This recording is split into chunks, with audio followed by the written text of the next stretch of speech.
പുൽപ്പള്ളി കണ്ണൻകര പടിറ്റേൽ തങ്കമ്മയുടെ മരണത്തിൽ ദുരൂഹതയുണ്ടെന്ന് കുടുംബാംഗങ്ങൾ. മരണത്തിൽ ദുരൂഹതയുണ്ടെന്ന് പോലീസിനെ അറിയിച്ചിട്ടും അന്വേഷണം നടത്താൻ പോലീസ് തയ്യാറാകുന്നില്ലെന്നും കുടുംബാംഗങ്ങൾ വാർത്താസമ്മേളനത്തിൽ ആരോപിച്ചു. 2023 ഫെബ്രുവരി 19-നാണ് വിഷം അകത്തുചെന്ന് തങ്കമ്മയെ മരിച്ച നിലയിൽ കണ്ടെത്തിയത്. നടപടിയില്ലെങ്കിൽ പുൽപ്പള്ളി പോലീസ് സ്റ്റേഷന് മുൻപിൽ അനിശ്ചിതകാല സമരം നടത്തുമെന്നും മക്കളായ KG ശോഭന, പ്രേമ ഗോവിന്ദൻ എന്നിവർ പറഞ്ഞു. ഫെബ്രുവരി 18 രാത്രി നേരം വെളുക്കുമ്പോൾ ഞങ്ങൾ അമ്പലത്തിൽ നിന്ന് വരുമ്പോഴാണ് അമ്മ മരിച്ചു കിടക്കുന്ന കാണുന്നത്.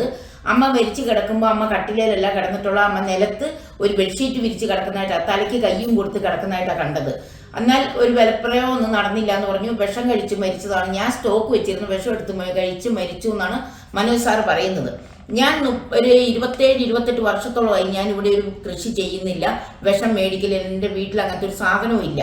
പിന്നെ ഇവര് പറയുന്നത് ഇപ്പൊ പോസ്റ്റ്മോർട്ടം റിപ്പോർട്ട് ഞാൻ എടുപ്പിച്ചതിനകത്ത് അമ്മേന്റെ വയറ്റിൽ ഇത്രയും മദ്യം ചെന്നിട്ടുണ്ട്, മൊത്തം 1/2 ലിറ്ററോളം ഉണ്ടെന്ന് പറയുന്നു.